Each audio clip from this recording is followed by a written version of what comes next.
Here's a checklist of 5 steps you can make to dramatically improve your writing straight away. These are juicy little steps that I created for myself when I was writing my essays, and whenever I use them, I found that my teacher always gave me higher marks as a result. So I'm so excited to share them with you today. Hey guys, if you don't know me, I'm Lisa. On this channel every single week, I give you English and study advice to help you boost your marks at school with a dose of fun. So make sure you subscribe to this channel if you're interested in what I have to offer. The first question you should ask yourself is, are all of my quotes properly integrated? Here's an example of a paragraph written by one of my students. See how embroidered the truth under stiff layers of decorative wrist stitching is just a quote sitting in a sentence on its own? Here's the big tip. A quote doesn't make sense when it sits on its own in a sentence like that. It has to be embedded. So here's an example of quotes being embedded properly. You can see that handle something being illusion and real actually forms as part of that sentence. And a good test is if you remove the quotations, then the sentence should still make sense. If you need more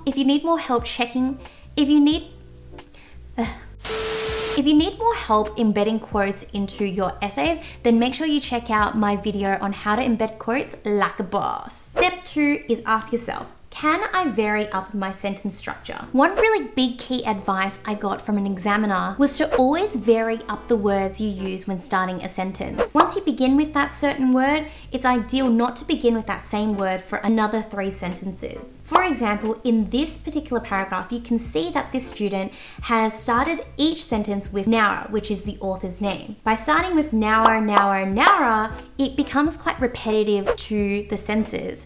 And so you can just vary this up simply by changing up some of those starting words. See here, we've got at the outset of the play. However, through participating in the play, not only does this suggest that. Question 3 you can ask yourself is, have I explicitly used some parts of the prompt in my own writing so I can directly answer the question in my essays? This is why in my planning process, which I discuss in the Think and Execute video, it's really important for you to highlight and make note of keywords in the prompt and find synonyms for them.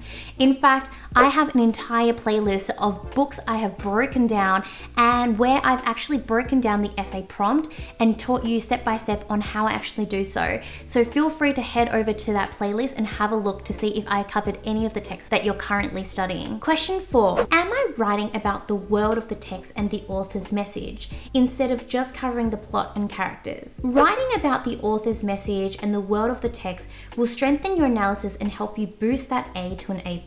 Just mentioning the characters and relationships within a text isn't enough. Instead, you also need to consider what message the author is trying to convey to their audience. What do they reveal about the society that the text is set in? Here's an example about the author's message. The lack of communication between the neighbours of Greenwich Village in Rear Window demonstrates how isolated the neighbours are. One interpretation we can make of this is that Greenwich Village is a microcosm of our modern society, and the lack of community values displayed by the neighbours in the film correlates with Hitchcock's message to his viewers that humans are a social species who rely on each other to survive and thrive. See how we've actually specifically included the author's name and the author's message to his viewers. This helps show your teachers that you understand that it's not just a plot with characters in it and just some random story, but this is actually commentary that the author, the director of the book, is actually making about society, and you are aware of it. The 5th question to ask yourself is, all of my evidence being discussed in relation to the views of the creator? When you talk about your author, it's really helpful to imagine whether or not they're criticizing something or supporting something. This is actually a follow-on from question 4, where you're demonstrating an understanding